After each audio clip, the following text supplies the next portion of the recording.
The internet going down isn't unusual, at least that's what I told myself at first. A quick reset, maybe a temporary outage. It happens. But this felt different.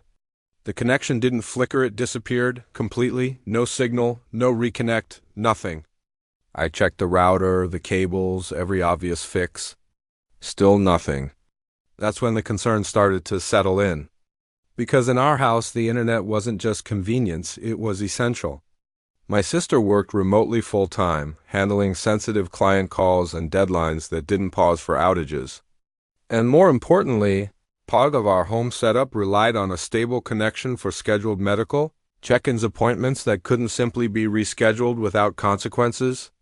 I stepped outside to check the external line, and that's when I saw the access box near the side wall, open, not damaged.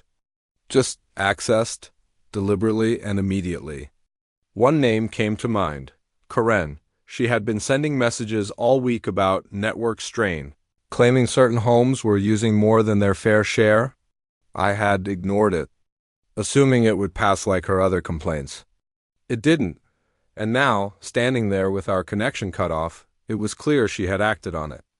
I didn't confront her. Not yet. I documented everything, the box, the connection status, the timing. Then I made a call. Because this wasn't just a neighborhood disagreement.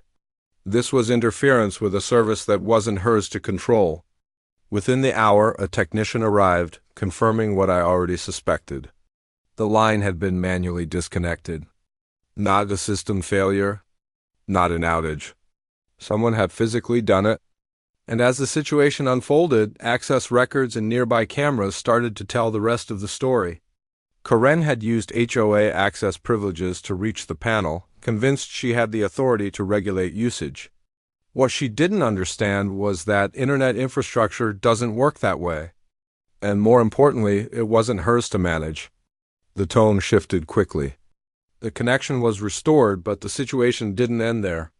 Because once it became clear what that connection supported, remote work obligations, scheduled medical communication, the seriousness of her actions changed entirely. Questions were asked. Reports were filed. The HOA, which had previously backed her complaints, distanced itself immediately, clarifying boundaries and responsibilities. Karen, who had been so confident, suddenly wasn't. The certainty disappeared. The control she thought she had dissolved into silence. Over the next few days, things returned to normal on the surface. The connection stayed stable. The routine resumed. But something underneath had changed. Boundaries were clearer. Lines were reinforced. And Karen? She stopped involving herself completely. No more monitoring. No more complaints. Just distance. A few evenings later, I sat at the same desk, watching the connection indicator stay steady, uninterrupted, simple, reliable, necessary. And as I sat there, I realized something important. Karen thought she was cutting off overuse, but what she actually did was interfere with something far more important than she ever understood. And when you act without knowing what's really at stake, it doesn't just backfire. It resets everything.